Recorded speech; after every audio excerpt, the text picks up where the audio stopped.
तो उसके ऊपर कैंपेन चल गई कि जी पाकिस्तान को तो कहा जो कहा जा रहा है वही कर रहा है। तो मतलब और बहुत सारे पाकिस्तान कई बार तो मसला ये है कि ये जो है ना यानी ये मुझे लगता है दो तरफा ट्रैफिक है, जिसमें इंडिया और पाकिस्तान का जो मामला है मैं सिर्फ वो बात कर रही हूँ, इसराइल और पाकिस्तान का मामला नहीं है ऐसा।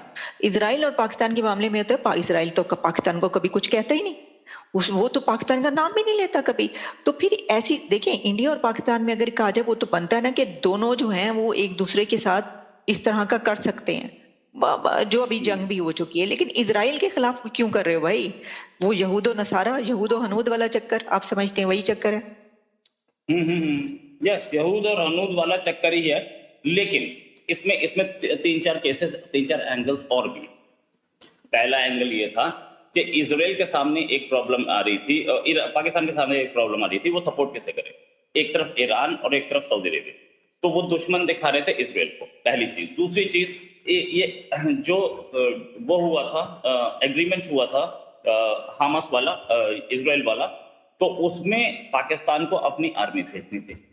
तो आप जितना ज्यादा पाकिस्तान इसराइल के खिलाफ कैंपेन करेंगे, आप ये बोल सकते हो कि देखो हमारे पब्लिक ओपिनियन नहीं है भैया इसराइल के फेवर में, वरना अब जा रही थी आर्मी तो वहां पे, और पाकिस्तानी आर्मी जाती तो उसके बदले में डॉलर्स भी आते थे, और कुछ कुछ एयरक्राफ्ट भी जाते दिखे थे उस तरफ, जो कि पहले कतर लैंड किए या यूएई लैंड किए और उसके बाद फिर वो इसराइल गए। हो सकता है कि पेंट गया हो सकता है कुछ गया हो, ये इन्फॉर्मेशन अपने पास है।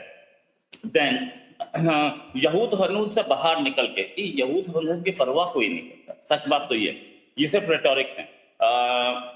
हमने ये भी देखा कि इजराइल के खिलाफ ज्यादा से ज्यादा बोलने से होता क्या है, पाकिस्तान की पब्लिक ओपिनियन इजराइल के खिलाफ होती है और अपनी गवर्नमेंट के फेवर में आती है, तो ये लोग वो भी अनकैश करते थे। तीसरी चीज ये कि आपके सामने एक सऊदी है, आपके सामने यूएई है, आपके सामने ईरान है, तो आप किसके खिलाफ कैंपेन कर सकते हैं। देन पाकिस्तान की जो आर्मी है, उसका एक नैरेटिव है कि हम यहूद और हनूद के खिलाफ हैं, मतलब हिंदू के खिलाफ हो ना हो, लेकिन यहूदी के तो खिलाफ एस्टैब्लिश तौर। आप कैसी बातें करें, उन्होंने तो सारे जो ये जमा हुए थे शियाज ईरान के हक में, उन्होंने उनको कहा कि चुप करके बैठ जाओ वरना चले जाओ ईरान। वो तो ये तो इजराइल के फेवर में जाती है बात, क्योंकि इजराइल और ईरान की हो रही थी उस वक्त वॉर। बिल्कुल सही, बिल्कुल सही। उन्होंने बोला चुप करके बैठ जाओ या ईरान चले जाओ। ये डायलॉग जो था ये बड़ा प्यारा डायलॉग था, मुझे बड़ा पसंद आया। जब इंडिया में कोई बोलता पाकिस्तान चले जाओ तो सारे रोना शुरू कर देते हैं ना, लेकिन पाकिस्तान में बोला गया। खैर क्यों बोला, हमें भी कई बार कहा जाता है, हम जब कोई ऐसी बात करते हैं तो कहते हैं कि वहीं पे चले जाओ फिर। अच्छा, ये क्यों बोला गया, इसको भी आपको सोचना पड़ेगा। इसलिए बोला गया कि ईरान के फेवर में होगा प्रोटेस्ट, आप सऊदी के एलाई हैं, आप अमेरिका के एलाई हैं, और ईरान के फेवर में प्रोटेस्ट हो रहे हैं, आप ईरान के फेवर में, और ये प्रोटेस्ट अगर बढ़ गए तो दिक्कत आ जाएगी पब्लिक ओपिनियन। ये सारी चीजें सोचने वाली। इतनी क्या पाकिस्तानी अफोर्ड कर सकता है कि हमारी पब्लिक ओपिनियन जो है ठीक है fine fine fine, public opinion कुछ भी हो यार, हम जाएंगे उसके साथ, नहीं। तो वो पब्लिक ओपिनियन को तोड़ना, और इसराइल के फेवर में तो जो कर रहे थे, ईरान के फेवर में इंडिया की पब्लिक और पाकिस्तान की पब्लिक दोनों ईरान के फेवर में थे, ये बड़ा क्लियर दिख, सोशल मीडिया ट्वीट से दिख रहा था, सोशल मीडिया के वीडियोस से दिख रहा था। ईरान के खिलाफ बहुत कोई रेयरेस्ट ऑफ रेयर कोई आदमी बोल रहा हो इंडिया में तो बोल रहा हो, वरना नहीं बोल रहे थे। ऐसे सूरत हाल, आपकी आर्मी सऊदी में खड़ी, आप कैसे जाएंगे? प्रॉब्लम यहां थी, और सऊदी में खड़ी है, और अब तो खैर लड़ाई होती नहीं दिख रही है क्योंकि दोनों साइड एग्जॉस्ट हो गई हैं, लेकिन ये शांति जो है, ये शांति एक बड़ी प्रॉब्लम है। ये आगे एक वॉर लेके आएगी अगर ठीक पीस नहीं हुआ। 14 पॉइंट, यानी आप दूसरे लफ्जों में ये कह रहे हैं ना कि ये खामोशी एक तूफान का पेश खैमा है। बिल्कुल। तो और अभी 14 पॉइंट जो प्रपोजल आया था उसे रिजेक्ट कर दिया गया है, राइट। तो ये देखने की बात है कि इसमें पाकिस्तान कहां फंसता है, पाकिस्तान कहां फंसता है। अच्छा चलें, अब ऐसा करें, हाँ चलें, ये आप खत्म करें, फिर हम दूसरे टॉपिक की तरफ बढ़ते हैं। इसमें पाकिस्तान यहां फंसता है कि हम तो कई साल से बोलते आए कि मुस्लिम उम्मा है। पाकिस्तानी जर्नलिस्ट, पाकिस्तानी जो एनालिस्ट है वो ये बोलते रहे हैं कि मुसलमान सारे भाई हैं, हम किसी रिलीजन को या किसी नेशनैलिटी को किसी बाउंड्री को नहीं मानते। हमारे ईरान भी भाई है, हमारा यूएई भी भाई है, हमारा सऊदी भी, मोरक्को भी, ये सारे मुसलमान भाई हैं, उम्मा है, राइट।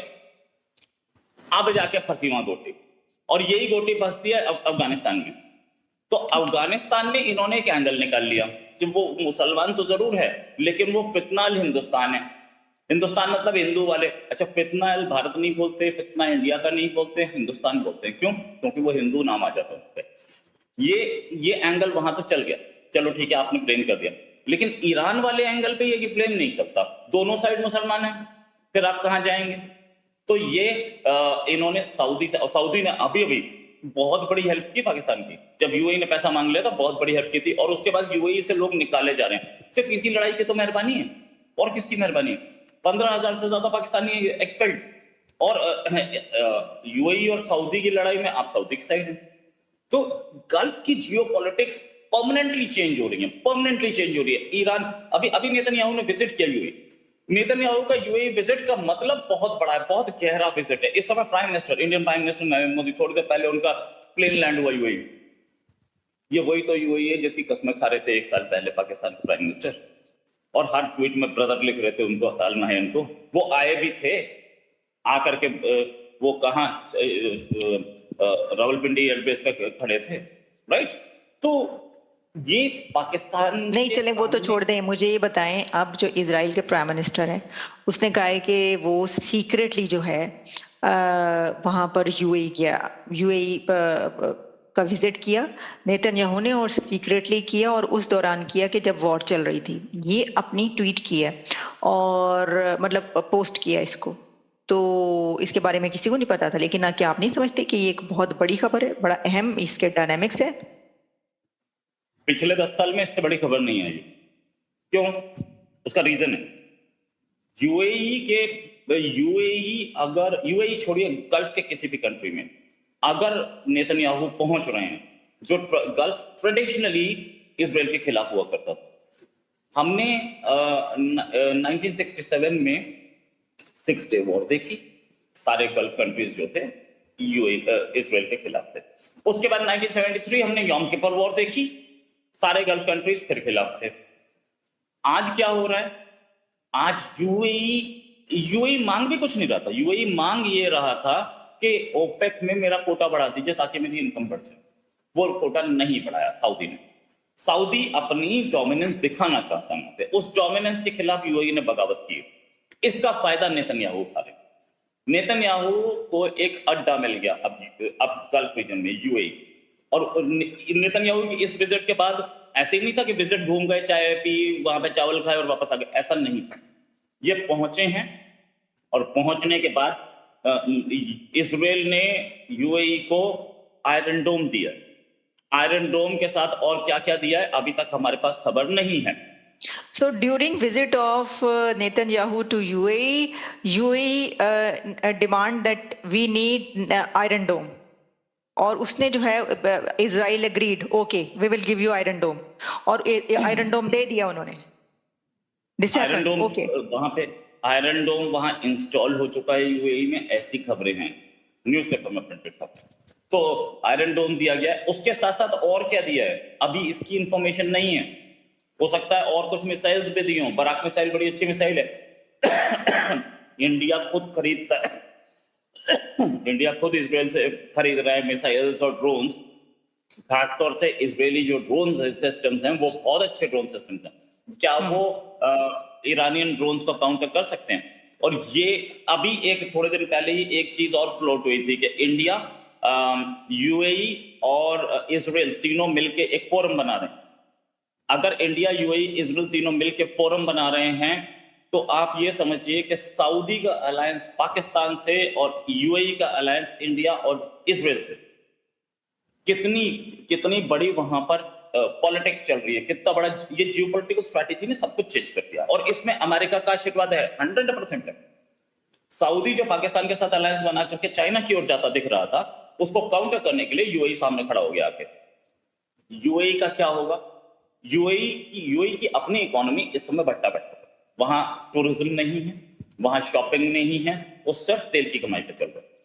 तो उसको अगर अपनी इकोनॉमी को दोबारा रिवाइव करना है तो उसको इन सब की जरूरत है, पाकिस्तान से नहीं हो पाएगा। उसने अपने But $3 billion yeah, but UAE denied this visit. उनका क्या ऐसा कुछ नहीं हुआ? हाँ, यूएई ने डिनाई किया, इजरायली प्राइम मिनिस्टर के और ट्विटर हैंडल से ट्वीट हुआ है और वो ट्विटर हैंडल हर जगह है। यूएई ने डिनाई किया होगा कुछ अपने रीजन से, हो सकता है अपनी पब्लिक ओपिनियन से किया हो या जो भी किया हो, लेकिन ये जब खबर सामने आई है उसके बाद आयरन डोम तो दिया ही गया है ना, कोई ऐसा सपनों में तो आयरन डोम नहीं आ गया। तो हम ये देख रहे हैं कि गल्फ में जो पूरा गल्फ एक मुस्लिम उम्मा का हब हुआ करता था, वहां पर अब यहूदी कनेक्शंस बन चुके हैं। इजराइल वहां पर अब एक्टिव है और इजराइल सऊदी को भी देर सवेर, आज नहीं कुछ टाइम बाद सऊदी को भी इजराइल के पास जाना पड़ेगा, दोस्ती करनी पड़ेगी, क्योंकि अमेरिकन प्रेशर। अब्राहमिक अकॉर्ड्स हुए थे तो अब्राहमिक अकॉर्ड्स में यही हुआ और बड़े सारे कंट्रीज वहां पे जितने भी हैं सबको करना पड़ेगा, क्योंकि अगर ये नहीं करेंगे तो चाइना वहां पे डोमिनेट करना शुरू कर देगा और ऑयल सप्लाईज अभी तो ईरान ने बंद किए, कल अगर चाइना बंद करवाता है तो फिर क्या करेंगे। तो ये भी एक पॉइंट है जो कि अमेरिका को बड़ी प्रॉब्लम दे रहा है। एक ब्रिक्स मीटिंग भी हुई इंडिया में, ब्रिक्स मीटिंग में चाइना के फॉरेन मिनिस्टर नहीं है क्योंकि वहां ट्रंप पहुंचे हुए बीजिंग, तो वो foreign minister of course Trump को देखेंगे, तो फॉरेन मिनिस्टर वो लोग यहाँ पे एम्बेसडर, चाइनीज एम्बेसडर ने ब्रिक्स मीटिंग। अच्छा ये बताएं ब्रिक्स का बताएं आप थोड़ा, ब्रिक्स कैसा जा रहा है, मीटिंग में कौन कौन आया और क्या उसके बारे में कोई है रिपोर्ट आपके पास? यस, ब्रिक्स में ब्रिक्स जो है वो कई कंट्रीज हैं उसमें, तो वो सारे कंट्रीज हैं, मतलब B for Brazil, R for Russia, I for India, C for China, I for S for वो नहीं आए ना, शी नहीं आए, बेजिंग से शी नहीं आए क्योंकि वहां पे ट्रम्प गए, ट्रम्प है ना वहां पे।